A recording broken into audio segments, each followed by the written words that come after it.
نسألك رضاك والجنة ونعوذ بك من سخطك والنار. اللهم ربنا تقبل منا صلاتنا وصيامنا وقيامنا وركوعنا وسجودنا وتضرعنا وتخشعنا وتعبدنا وتنصيرنا يا أرحم الراحمين. ربنا هب لنا من أزواجنا وذرياتنا قرة أعين واجعلنا للمتقين إماما. ربنا تقبل منا إنك أنت السميع العليم وتب علينا إنك أنت التواب الرحيم. ربنا آتنا في الدنيا حسنة وفي الآخرة حسنة وقنا عذاب النار.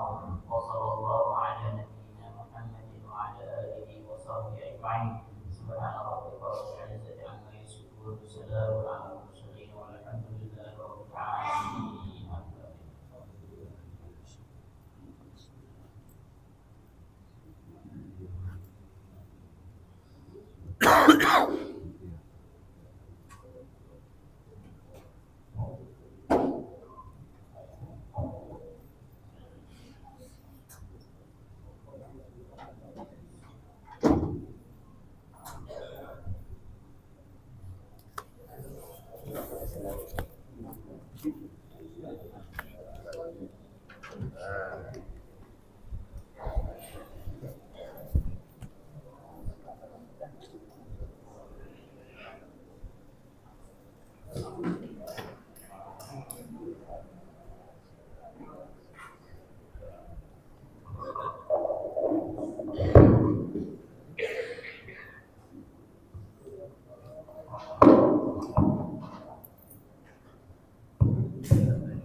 Ustadz Jamil.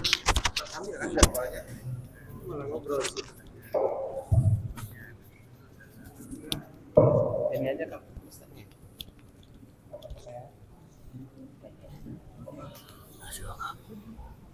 Harus ada ini juga. Masih anu Pak, masih kena mahar, tapi mahar yang dilarang. Mahar. Ya. Mahar yang dilarang.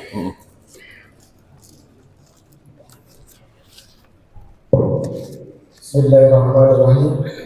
Assalamualaikum warahmatullahi wabarakatuh.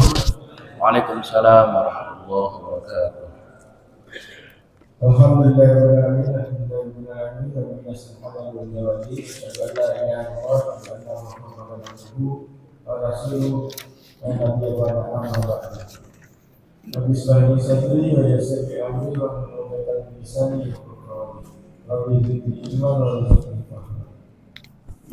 Wa hasbunallahu wa ni'mal ya. Alhamdulillah kita datang kepada Allah Subhanahu wa taala yang memberikan kepada kita segala macam nikmat sehat walafiat. Pagi hari ini kita masih bisa menjalankan ibadah subuh berjamaah di masjid ini. Dan tentunya juga adalah nikmat iman dan kemampuan Islam yang masih diberikan dan ditanamkan di hati kita oleh Allah Subhanahu wa taala. Kemudian salawat dan salam kita sampaikan kepada baginda Nabi Muhammad sallallahu alaihi wasallam, kepada para sahabat dan kepada para umat beliau yang menjalankan sunnah baginda sampai akhir zaman. Baik Bapak Ibu, seperti biasa setiap pagi kita melakukan kajian, kita mendapatkan pencerahan untuk terus menambah wawasan kita, ilmuwan kita, bidang agama, dan tentunya terus meningkatkan iman dan ketakwaan kita. Tentunya agendanya setelah ini adalah pembacaan suci Quran, kemudian penyampaian materi setelah itu ada tanya jawab. Sebelum kita mulai, marilah kita bersama untuk membacakan surat Al-Fatihah. Al-Fatihah. A'udzubillah. Bismillahirrahmanirrahim.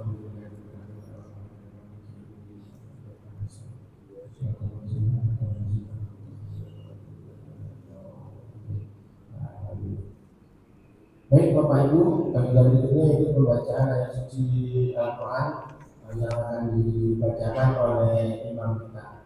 Mas Indra, silakan.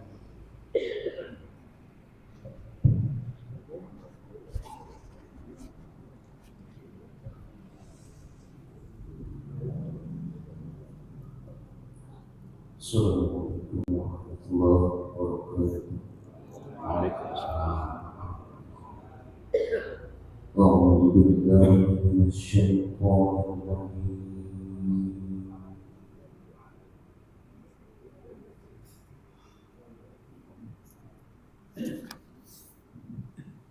Bismillahirrahmanirrahim.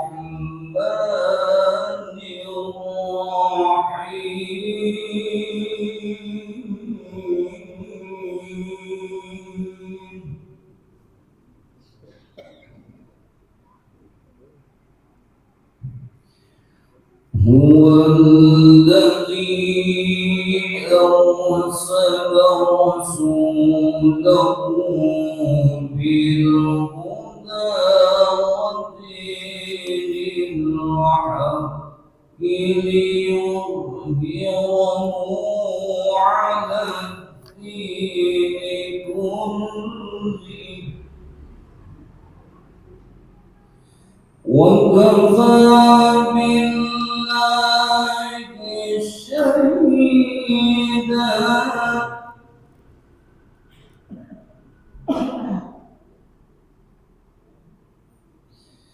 محمد رسول الله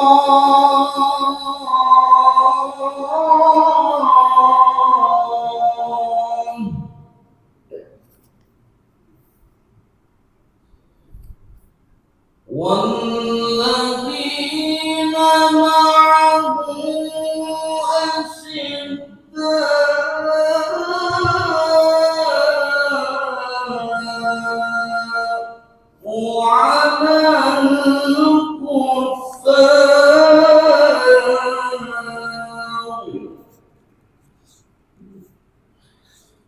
أشداء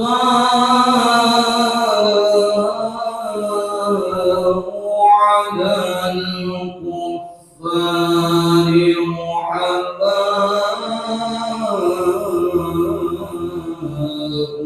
على الكفار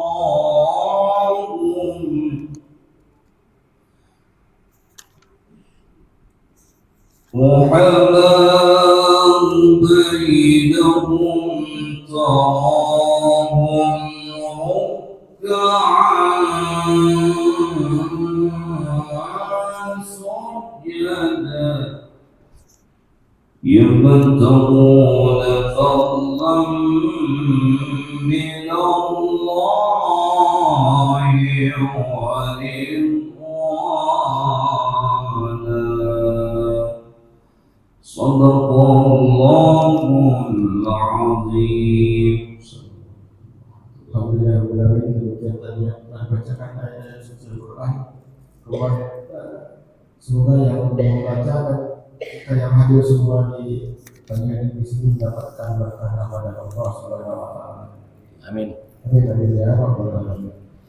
Baik, Bapak Ibu, kita lanjut kepada agenda berikutnya, yaitu penyampaian materi yang alhamdulillah pada pagi hari ini bersama kita Pak Ustadz Kamil. Beliau akan menyampaikan seputar masih soal nikah seperti mahar dan lain-lain. Untuk itu kita simak bersama, tapi ada waktu juga untuk diskusi dan jawab. Kepada Pak Ustadz kita akan silakan. Bismillahirrahmanirrahim. Assalamualaikum warahmatullahi wabarakatuh. Alhamdulillahilladzi arsala rasulahu bil huda wa dinil haq liyudhhirahu 'ala dini kulli wa kafa billahi syahida. Asyhadu an la ilaha illallah wahdahu la syarika lah wa asyhadu anna sayyidina Muhammadan 'abduhu wa rasuluhu ba'dah. Allahumma shalli wa sallim ala hadzal nabiyil karim war rasulil azim sayyidina wa maulana Muhammadin wa ala alihi wa sahbihi wa man tabi'ahum bi ihsanin ila yaumiddin. Amma ba'du. Yang sama-sama terhormati para orang tua kita, sepuh, para asatid, bapak-bapak, ibu-ibu, hadirin hadirat rahimakumullah. Alhamdulillah pada pagi hari ini kita bisa bersumpah kembali, dan pada pertemuan ini masih mengangkat tentang masalah mahar, ya, yaitu pemberian seorang suami kepada istri. Mahar, kontan, dan hutang. Pelaksanaan mahar dengan kontan dan berhutang, atau sebagian dan hutang sebagian, hal ini diserahkan kepada kebiasaan masyarakat.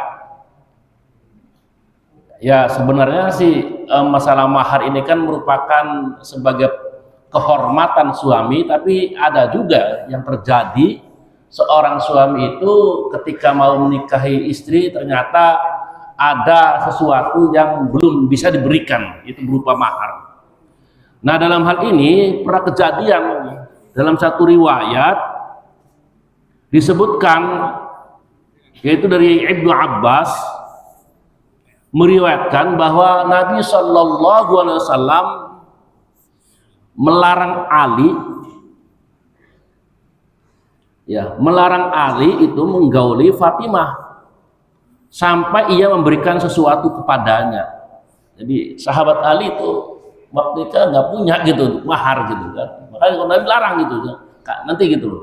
Oh, luar biasa itu kan, bayangkan seorang sahabat besar gitu, tapi ketika mau nikah tidak memiliki mahar untuk diberikan kepada Fatimah. Sampai kemudian lalu kata Ali, saya tidak punya apa-apa gitu loh diberikan. Nah, maka kemudian Nabi tahu gitu, apa yang kau miliki. Nah, kalau gitu di mana baju besi kamu gitu kan. Nah, katanya gitu, yaitu disebutkan baju besi itu hutamiyah. Mana hutamiyahmu gitu kan, baju besi yang dimiliki oleh Ali gitu. Ya udah kau berikan gitu. Nah itu, jadi itu kemudian diberikan, maka itu diperbolehkan. Nah, begitupun dari Aisyah berkata, Rasulullah SAW menyuruh saya memasukkan perempuan ke dalam tanggungan suaminya sebelum ia membayar sesuatu sebagai maharnya. Dua hadis ini menunjukkan bahwa dibolehkannya mencampuri perempuan ada hal ini disebutkan sebelum ia diberi mahar sedikit pun. Nah, bagaimana kalau terjadi kemudian seperti tadi Ibnu Abbas menunjukkan di atas, menunjukkan larangannya bahwa tidak boleh itu mencampuri istri sebelum maharnya diberikan.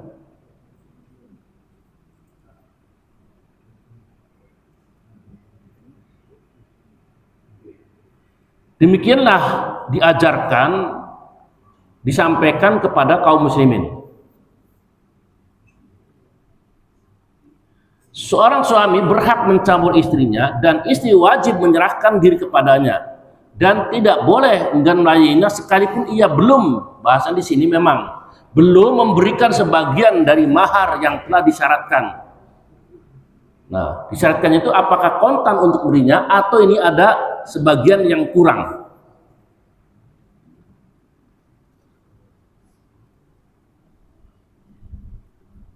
Seperti Ibnu Hazm berkata, barang siapa nikah baik lebih dulu menentukan maharnya atau belum, maka ia boleh mencampur istrinya baik setuju maupun tidak.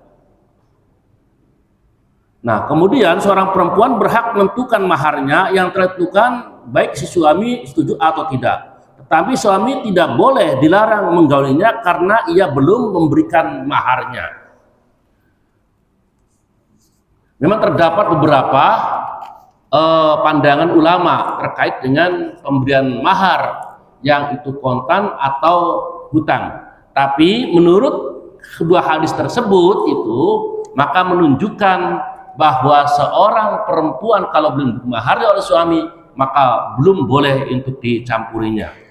Karena di sini disebutkan dalam riwayat Nabi SAW membenarkan pendapatnya, yaitu ati kulladzi haqqin haqqahu, berikanlah hak itu kepada orang yang memilikinya.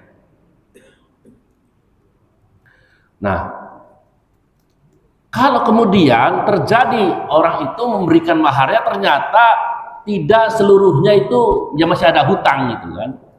Nah, maka disebutkan di sini kapan wajib membayar mahar itu dijanjikan untuk seluruhnya. Jadi harus selesai semuanya itu. Maka mahar yang jadi wajib bayarkan bila berada dalam salah satu keadaan seperti berikut. Pertama, kalau sudah benar-benar bahwa istri itu dicampuri. Hal ini karena dalam firman Allah disebutkan, a'udzubillahi minasyaitonir rajim, wa in aradtum istibdala zawji makana zawjin wa ataitum ihdahunna qintar fala ta'khudhu minhu syai'a. Dan jika kamu ingin mengganti istrimu dengan istri yang lain sedang kamu telah memberikan kepadanya salah seorang di antara mereka harta yang berhak, maka janganlah kamu mengambil kembali kepadanya barang sedikit pun.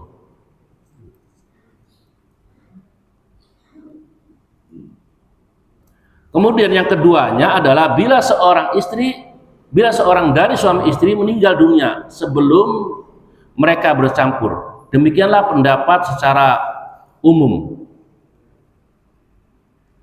Seperti Abu Hanifah memberikan pandangan bila suami istri sudah tinggal satu tempat, dikatakan di sini menyendiri itu berarti sudah berdua dalam pengertian yang sebenarnya, maka ia wajib membayar mahar yang telah dijanjikan.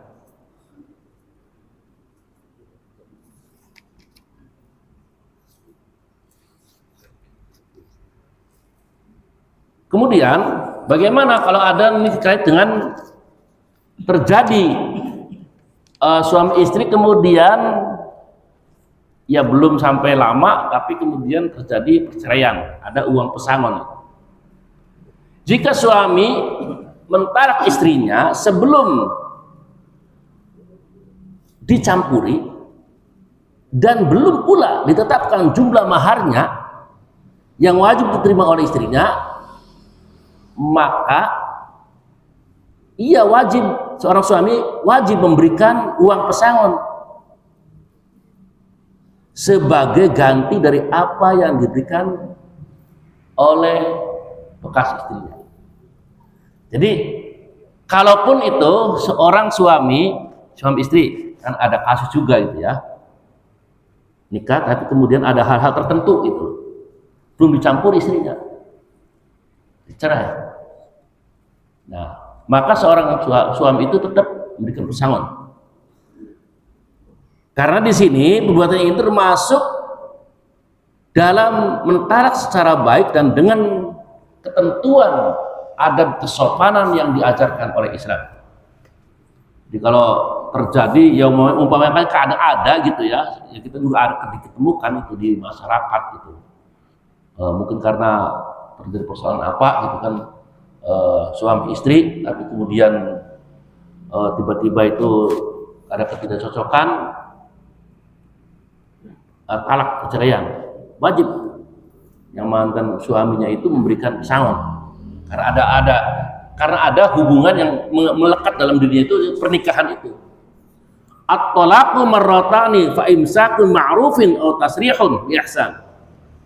Talak yang dapat dirujuk 2 kali, setelah itu boleh rujuk kembali dengan cara yang ma'ruf. Maksudnya ini ketentuannya itu adalah adab dalam Islam memberikan satu ketentuan etika yang baik, ma'ruf, dan menceraikannya itu dengan cara-cara yang baik.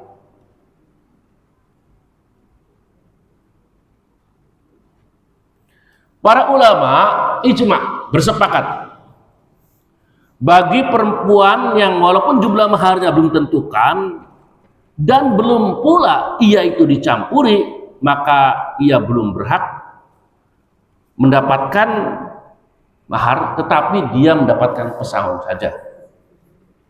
Pesangon ini berbeda menurut kemampuan ukuran ekonomi bagi laki-lakinya. Ada yang mungkin mampu berapa, atau juga mungkin mereka yang laki-laki ya antara kaya dan miskin itu tergantung kepada kemampuan laki-laki.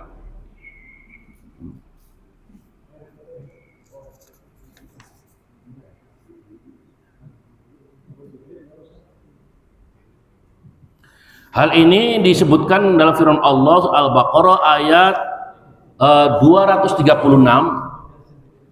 Tidak ada sesuatu pun mahar atau dosa atas kamu jika kamu menceraikan istri-istrimu sebelum bercampur dengan mereka dan sebelum kamu menentukan maharnya. Dan hendaklah kamu berikan sesuatu pemberian kepada mereka, orang yang mampu menurut kemampuannya dan orang yang miskin menurut kemampuannya pula, yaitu pemberian menurut yang patut, yang pantas. Yang demikian itu merupakan ketentuan bagi orang-orang yang berbuat kebaikan. Jadi Islam itu tetap gitu ya, memberikan arahan. Kalaupun memang awalnya sesuatu itu pernikahan itu sesuatu yang baik, kemudian terjadi perceraian karena di dalam nanti kita membahas tentang perceraian itu ada talak gitu kan. Kata Rasulullah, abghadul halal indallah at-talaq. Sesuatu perbuatan halal yang dibenci Allah adalah perbuatan talak. Tapi tetap itu Islam memberikan satu arahan agar dalam kondisi yang memberikan kepatutan atau kesopanan.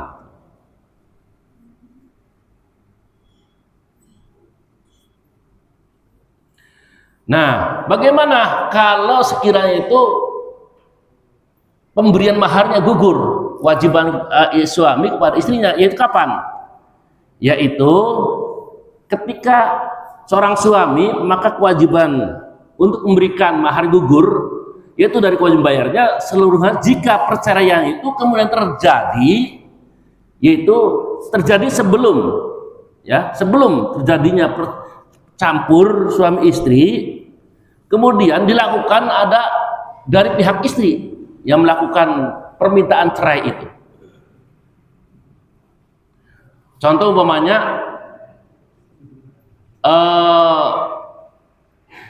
menikah, tiba-tiba itu istrinya menjadi murtad dari Islam. Nah, itu maka dah gitu, berarti gugur. Walaupun memang tadi nikahin tapi sudah gugur.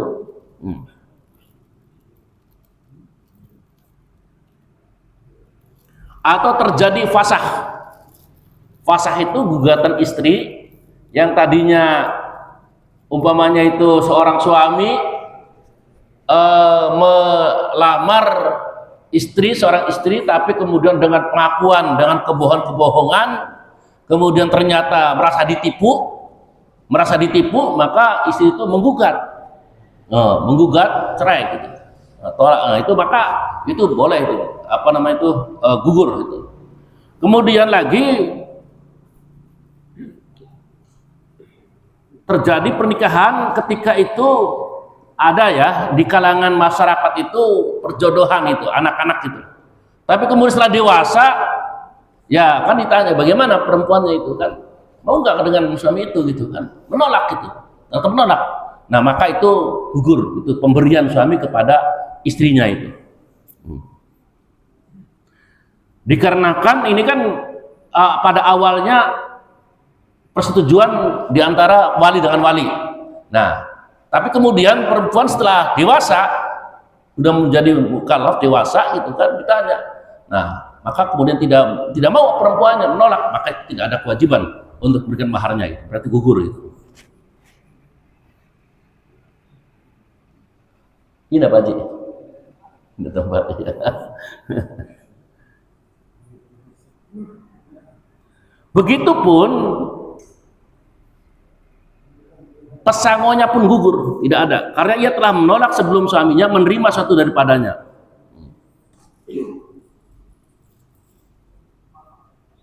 Jadi ya maharnya gugur, pesangonnya gugur. Kemudian bagaimana? Apakah mahar itu kemudian diberikan secara rahasia atau terbuka? Jika kedua belah pihak yang berakad nikah menyetujui suatu jumlah mahar dengan rahasia, beberapa hari kemudian secara terbuka mereka mengadakan pembicaraan tentang jumlah yang diberikan. Mahar itu kesepakatan lebih besar dari jumlah mahar yang pertama. Kemudian kedua belah pihak itu terjadi persengketaan, masalah gitu kan, sehingga dibawa ke pengadilan. Lalu bagaimana pengadilan hendak menyelesaikannya? Nah, maka di sini terdapat beberapa pendapat, yaitu diputuskan berdasarkan kesepakatan dalam keluarga gitu. Yaitu bagaimana sebelumnya, apakah mahar itu dilakukan secara terbuka atau dengan rahasia? Karena ini merupakan kemauan ketika awal akad berdua itu gitu loh. Kadang-kadang kan ada yang tidak terbuka gitu ya. Ada pula yang berpendapat bahwa berdasarkan kesepakatan mahar secara terbuka, karena mahar inilah yang disebutkan ketika akad. Biasa kita juga disebutkan itu ya, sebutkan dengan mahar sekian gitu kan. Kadang-kadang kan dengan mahar umpamanya biasanya itu ya 10 gram emas dengan seperangkat alat. Nah itu iya gitu ya. Sebenarnya itu berat banget itu. Kan biasa ada mahar ya, maharnya itu dengan benda emas, kemudian dengan ada bawaannya itu Al-Quran gitu ya, Al-Quran, kemudian seperangkat alat sholat. Itu sebenarnya memberikan ya luar biasa berharga, tapi itu memberikan pesan di antara keduanya ya, kedua-duanya ini suami juga ya memberikan pesan supaya selalu baca Al-Quran. Ya, kemudian kedua juga ada seperangkat alat sholat untuk mengingatkan agar rajin beribadah gitu loh. Tapi kan kadang-kadang yang terjadi apa gitu ya, jadi seakan-akan itu makna daripada mahar itu sendiri seakan-akan tidak ada gitu. Padahal itu substansinya sangat besar sekali tanggung jawabnya itu. Makanya yang paling baik dalam Islam sebenarnya kenapa? Ketika Rasulullah menyampaikan mahar itu yang terbaik itu ya yang ringan, dan perempuan juga itu tidak boleh terlalu banyak menuntut ketika mau minta mahar gitu.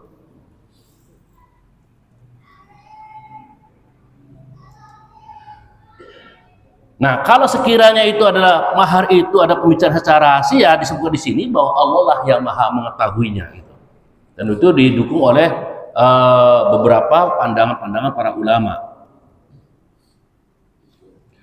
Bagaimana kalau umpamanya ini yang terjadi, tapi sekarang sudah seperti undang-undang perkawinan itu bahwa umur daripada suami sekian, kemudian istri sekian, minimal sekian itu kan, jadi tidak ada anak-anak. Dulu kan ada anak yang memberikan yang dijadikan sebagai istri itu, kemudian yang itu walinya gitu.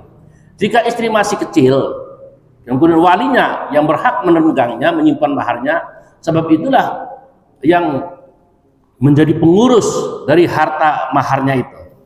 Nah, jika ia tidak punya ayah atau kakek datuk, maka wali lainnya yang berhak mengurusnya, menyimpan dan menitipkannya mahar tersebut diserahkan kepada bendahara daripada negara itu yang bertanggung jawab. Nah, ketika ada mahar diberikan kepada anak yang masih belum dewasa, belum ngerti gitu, belum balik gitu, maka itu seorang wali tidak boleh mengutak-atik pemberian itu mahar itu, kecuali atas izin yang diberikan oleh yang berwenang, dalam hal ini pengadilan gitu ya.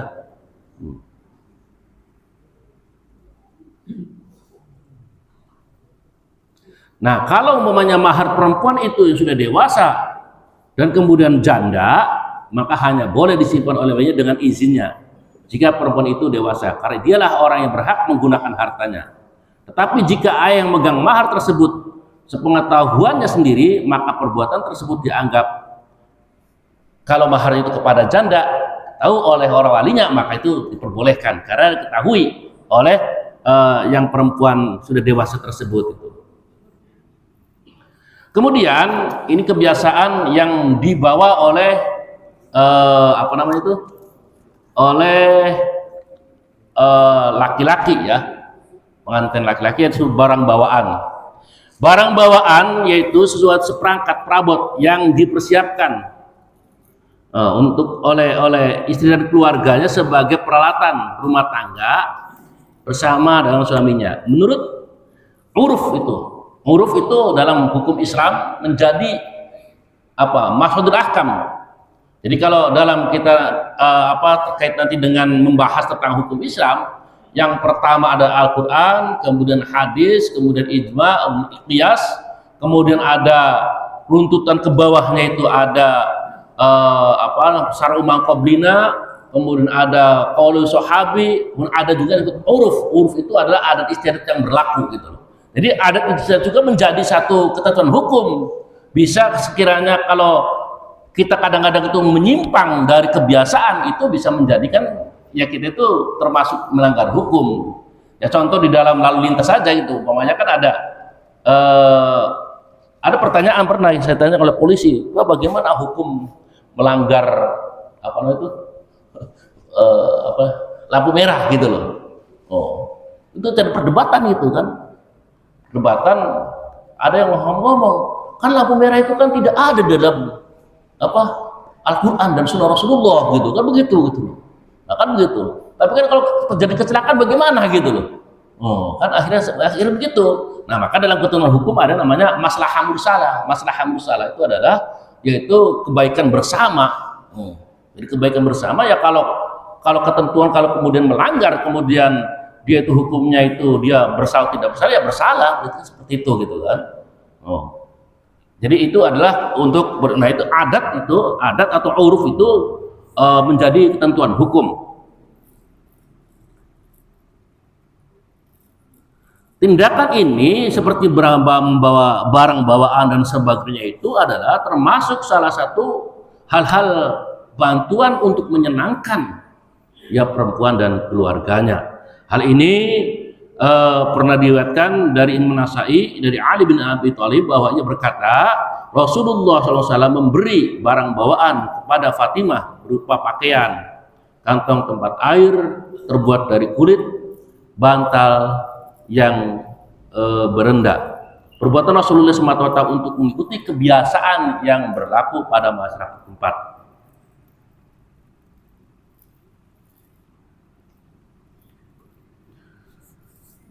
Adapun yang bertanggung jawab secara hukum untuk menyediakan peralatan rumah tangga dan sebagainya itu adalah walaupun sana pihak istri itu menyediakan, ada tanggung jawabnya adalah di sini adalah suami. Istri dalam hal ini seperti ini tidaklah bertanggung jawab sekalipun mahar itu sudah diberikan suami kepada istri yang cukup, tapi tetap itu tanggung jawab itu adalah ada pada suami gitu. Memang ini ya pernah gitu. Saya nggak tahu kalau ada di sini orang yang Betawi gitu. Ya, ada nggak yang dari Betawi, Pak Haji? Pernah teman saya gitu ya. Nggak apa-apa sih ini karena ini kan membahas masalah tradisi gitu, tradisi ya. Iya. Jadi waktu itu melamar di Lebak Bulus, kemudian tuh ya udah mahar sebagainya.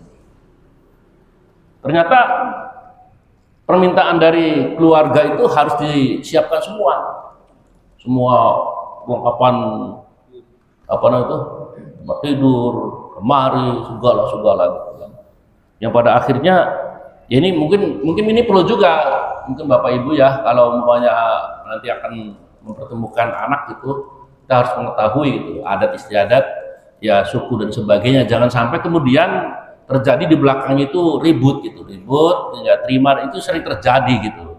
Nah, jadi di awal itu sudah harus ada keterbukaan bagaimana gitu, lebih enak gitu.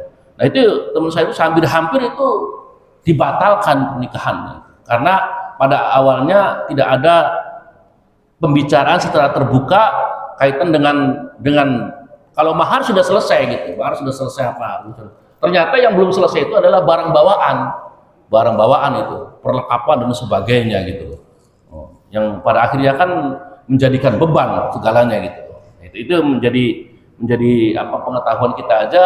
Kalaupun itu dalam ketentuan syarat rukun nikah itu tidak ada, tetapi di dalam ketentuan di sini itu harus menghormati uruf itu ya, adat yang terjadi yang terbiasa di dalam masyarakat. Kemudian yang kajian yang paling yang saya sampaikan ini yang terkait dengan mahar, itu mahar yang dilarang, tidak boleh, apa yang kemudian dianggap tidak sah itu. Walaupun di sini sebutkan bahwa keberadaan mahar itu adalah sesuatu yang menjadikan syarat pernikahan itu menjadi sah. Ya, bagaimana Al-Quran memberikan penjelasan bahwa berikanlah mas kawin mahar kepada wanita yang kamu nikahi sebagai pemberian dengan penuh kerelaan. Wa atu nisa shadaqatuna nikhlah. Kemudian jika mereka menyerahkan kepada kamu sebagian dari mas kawin itu dengan dengan senang hati, dan makanlah, ambillah pemberian itu sebagian makanan yang enak sedap bagi yang lebih baik akibatnya. Fungsi mahar dalam hal ini adalah seperti disebutkan dalam Al-Quran, yaitu penghargaan, penghormatan seorang suami kepada istri. Nah, kemudian apa-apa yang dilarang dan menjadikan itu tidak sah.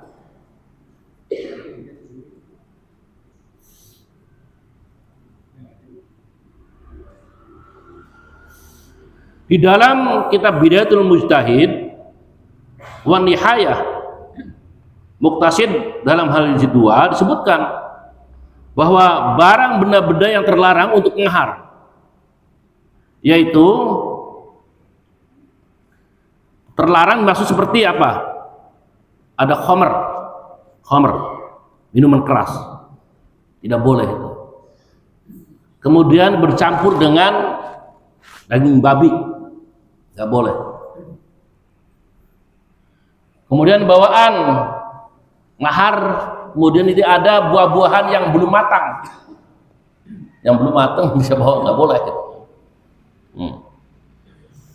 Kemudian yang diberikan mahar juga bawaan, tapi kemudian maunya bawa binatang gitu atau ternak gitu, tapi lepas gitu, bawa kambing lepas gitu. Hari nggak boleh gitu. Belum pegang gitu, nggak boleh gitu, nggak boleh gitu ya.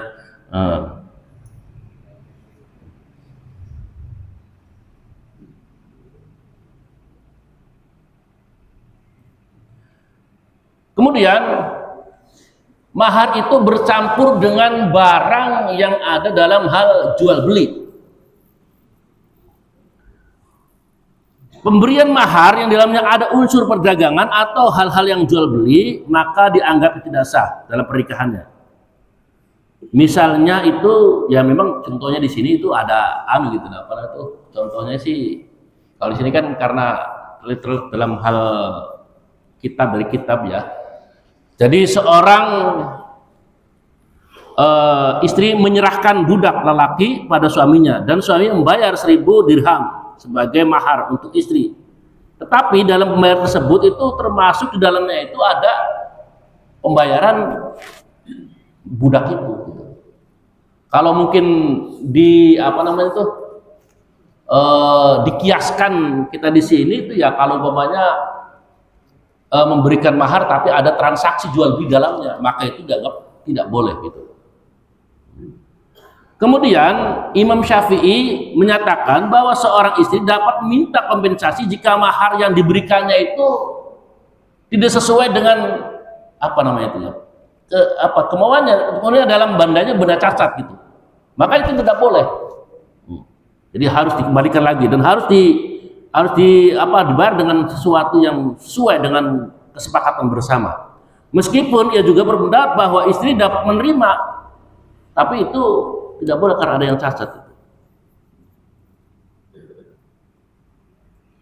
Kemudian mahar titipan untuk ayah pihak perempuan. Ini hal-hal ini harus hati-hati nih. Dalam konteks ini, jika seorang yang menikah seorang wanita dan menetapkan syarat bahwa dalam maharnya itu harus ada pemberian untuk ayahnya itu, untuk orang tua, untuk walinya. Nah, ini maka tidak boleh, karena mahar itu ada diberikan kepada calon istri, bukan untuk calon bapaknya gitu loh. bentuk pemberian mahar ini seakan-akan seperti orang waktu dalam transaksi jual beli tadi gitu loh. Jadi memberikan ini tapi untuk bapaknya nggak boleh gitu. Nah, nanti pernikahannya nggak sah gitu loh.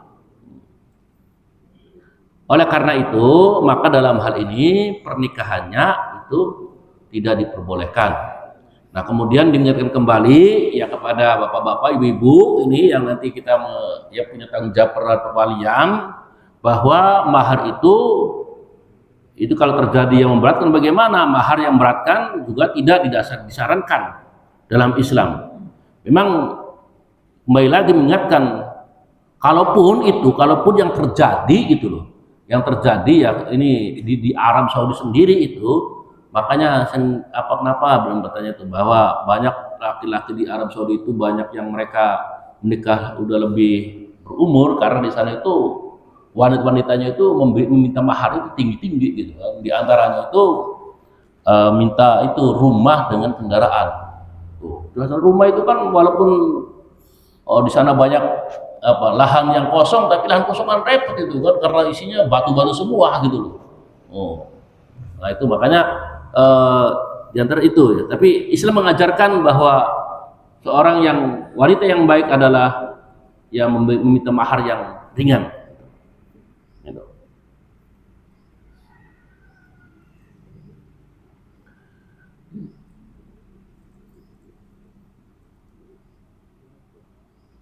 Dalam hal ini disebutkan di samping mahar itu adalah merupakan sesuatu yang harus ada, tetapi tujuan sebenarnya adalah dalam pernikahan itu bagaimana memberikan ikatan bagi mahar itu sebagai lambang ikatan, ya pemberi ikatan kasih sayang. Maka pernikahan dengan mahar yang ringan justru dianggap dapat memberikan atau membawa berkah dalam kehidupan rumah tangga. Seperti yang disebutkan dalam hadis Rasulullah SAW yang berasal dari Aisyah, menyatakan pernikahan yang paling penuh berkah adalah yang biayanya paling sedikit. Gitu. Ya memang pernikahan itu tetap ya harus diinfokan gitu. Itu kan jadi nggak boleh itu namanya pernikahan itu kemudian diam-diam. Gitu. Walaupun ada, jadi kita kan ada nikah gitu, kemudian ada nikah sir gitu. Nikah sir itu kan bahasa nikah diam-diam, sir itu kan apa, rahasia gitu kan. Tapi memang hukumnya boleh gitu kan. Hanya secara ini kan ada. Memang nggak tahu ada nggak bapak-bapak yang ramai kemarin. Saya juga sempat ramai itu. Mohon maaf aja ya. Ada pengurus masjid besar di Indonesia gitu kan. Kemudian beredar sertifikat pernikahan. Kalau bahasa ini bukan buku nikah gitu, sertifikat, tapi sah itu loh. Jadi nikah ya, kalau nikah bahasa nikah siri lah gitu, nikah siri gitu ya. Nikah siri gitu, ada sertifikatnya gitu. Saya jawab gitu kan, bagaimana, wah macam-macam itu kan. Karena di media sosial itu melakukan perzinahan, wah macam-macam itu. Saya katakan ini adalah pernikahan yang sah menurut agama gitu loh. Sah menurut agama, memang tidak tertulis di dalam ketentuan hukum negara gitu loh. Gitu, jadi itu jangan menjadi perdebatan kaitan dengan sampai mengarah kepada hal-hal yang dianggapnya melakukan tadi itu sampai perzinahan dan sebagainya gitu kan. Luruskan dulu, karena kita nanti bisa ini kan kajian awalnya kan sahnya nikah apa dulu gitu. Sahnya nikah itu kan apa? Ada mempelai laki, perempuan, ada saksi, ada wali, ijab kabul dan mahar. Pertanyaannya, ada tidak itu KUA? Kan apa? Kan nggak ada gitu loh. Walaupun saya sendiri itu kan ya orang dalam ketentuan negara, tapi kan harus mendudukan juga gitu loh, kaitan dengan hukum agama dan hukum negara gitu kan, begitu. Memang ini nanti akan perdebatan lagi tentang bab talak gitu kan, bab talak, karena nanti bab talak juga akan rumit lagi bab talak ini. Karena begini, maka saya sering terjadi, Bapak Ibu mohon maaf aja ya, saya sering mendapat pengaduan dengan suami istri itu kan.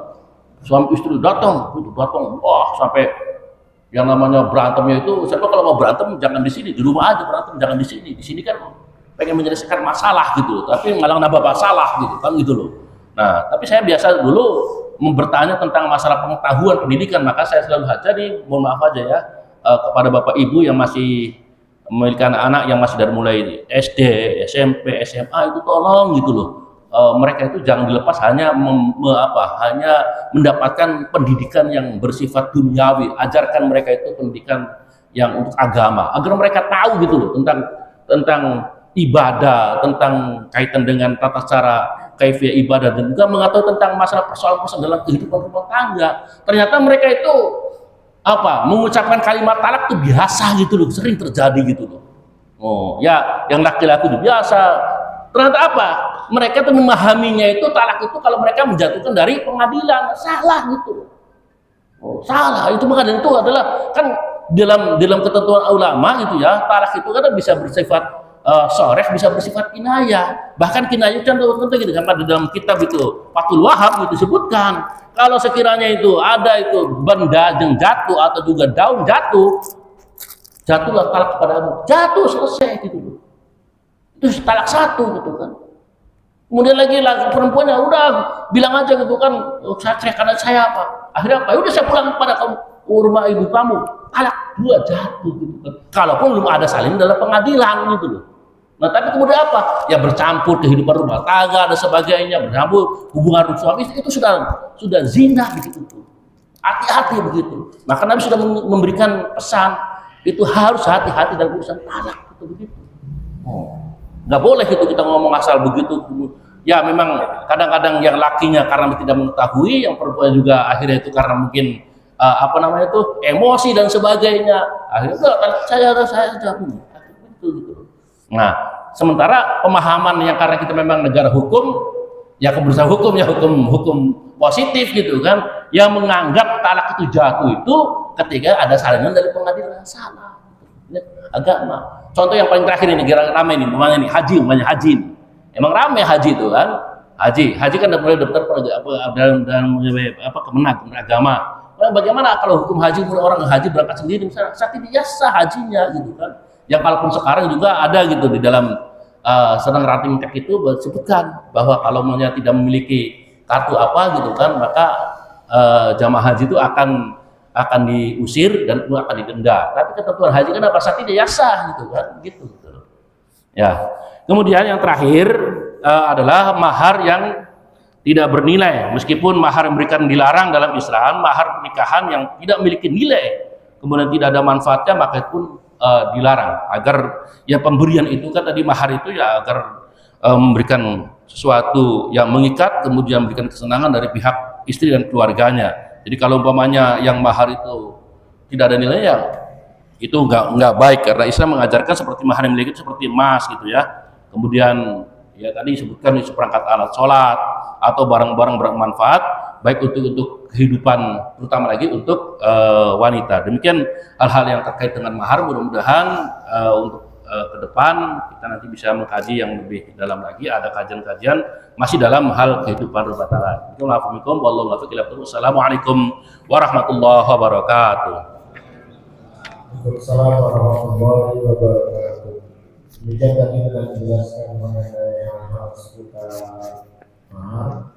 Jadi kalau kita melihat juga itu kalau waktu nanti menikah istri kerja itu mahar dia itu dengan unta yang sangat banyak ya. Itu sebenarnya juga menunjukkan siapa dia. Jadi tapi namun demikian juga ternyata mahar itu juga menarikkan itu lebih baik biasanya. Jadi balik lagi yang juga tidak dibolehkan. Setelah itu juga ada beberapa tadi mahar yang tidak dibolehkan, yang antara lain seperti mengandung obat atau minuman yang memabukkan, mengandung dari babi, terus kemudian yang tadi misalnya hewan yang lepas itu tidak boleh, kemudian yang ada transaksi jual beli juga tidak boleh. Mungkin ada bapak ibu yang lain yang barangkali sekarang ini memang lagi masanya nih untuk menikahkan anaknya atau mungkin yang menikah lagi, ada yang terbelas menikah lagi saja, ada alasan kemarin gitu. Itu iya mengenai mahar itu. Ada yang bertanya Ya kalau bertanya harus yang jelas ya Pak, jangan bertanya yang aneh. Boleh. Bertanya nggak? Kalau nggak masalah. Pak ketik. Ada. Oh, serius ya? Nggak boleh bertanya yang aneh. Misalnya kalau bilang berdua. Ya, awalnya nggak boleh. MC-nya yang punya bahasa Pas. Waalaikumsalam warahmatullahi wabarakatuh. Kan kalau kita belum tahu banyak ya, salah satu salah dua dan tiga itu fotonya gimana? Itu kalau saya pribadi enggak. Pengertian kan suami macam istri. Nah kalau kita seandainya mengucapkan saya mau nikah lagi itu apa perlu salah?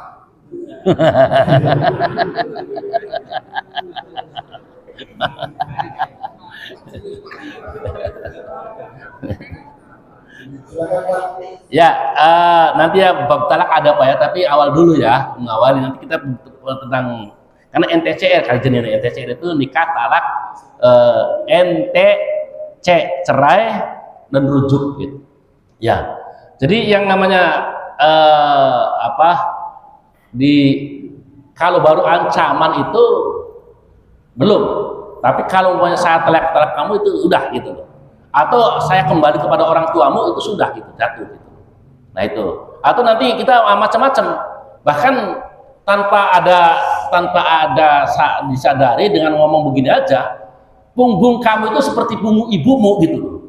Berarti kan kita menyamakan sama dengan istri kita itu dengan ibu kita, itu sudah jatuh begitu.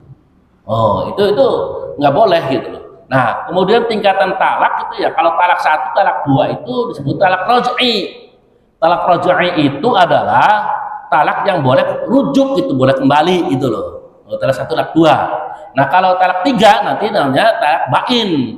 Bain itu adalah talak yang orang itu tidak boleh kembali kepada istrinya dan istrinya harus nikah lagi dengan orang lain. Yang orang lain disebut dengan muhalil gitu loh. Tapi yang pada kenyataannya, dan itu kalau dalam ketentuan hukum Islam, muhalil itu tidak boleh direkayasa. Paham Pak? Direkayasa. Jadi kan gini, kita punya istri. Karena kita sering-sering ngomong talak gitu, akhirnya jatuh talak 3 gitu loh. Tiba-tiba kita masih demen. Nah, kalau gitu apa? Kita nganggu orang lain itu dibayar gitu loh. Maksudnya gitu, rekayasa gitu. Itu nggak boleh gitu loh. Harusnya apa yang alami itu. Alami ya udah gitu kan. Dan ketentuan juga dibolehkan juga istrinya juga harus bercampur dulu dengan yang suami yang baru itu. Oh kan nggak boleh begitu. Nah jadi itu muhalil. Nah bahkan itu kalau muhalilnya kemudian mau dibayar apa itu hukumnya dilaknat, nggak boleh gitu. Nah jadi ya makanya kalau memang mau jangan sampai kemudian menjadi orang muhalil ya janganlah kita ribut dengan istri kita, karena banyak saya terjadi begitu ya. Bahkan saya pernah ada kasus itu suami istri satu rumah 3 bulan nggak ngomong, karena saya kok bisa gitu loh. Satu rumah nggak di Bintaro gitu, temu di Bintaro dan kerja satu mobil juga nggak ngomong 3 bulan. Astagfirullahaladzim, bagaimana ya bisa kayak patung aja begini gitu. Ya ceritanya panjang gitu kan. Ini karena datang ke saya itu karena dia merasa sudah 2 kali mengungkapkan itu kalimat talak. Akhirnya saya tanya, istri bapak itu harus nikah dengan orang lain, berarti tidak ya makanya gitu loh. Kalau gitu jangan mudah untuk mengucapkan kata cerai. Ya Pak, gitu Pak. Nanti bab talak Pak ada lagi Pak. Waktunya sudah mau saya karena harus ke Menteng. Jadi ya. ada pertanyaan lagi kan? Ya udah enggak. Soalnya karena ternyata Pak Ustadznya mau ada ke Menteng lagi, ada kuliah duha sana. Yang kan apa lupa Menteng. Sudah Pak. Baik, nanti kalau mungkin ada yang masih belum terlalu jelas, nanti bisa menghubungi langsung ya Pak Amir, atau juga di sini juga ada Pak Ustadz yang lain juga Pak. Baik, kita tutup saja kajian kita. Ada pagi ini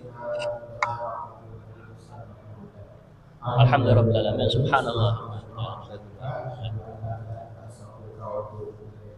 Maaf atas segala ya. Assalamualaikum warahmatullahi wabarakatuh. Waalaikumsalam warahmatullahi wabarakatuh.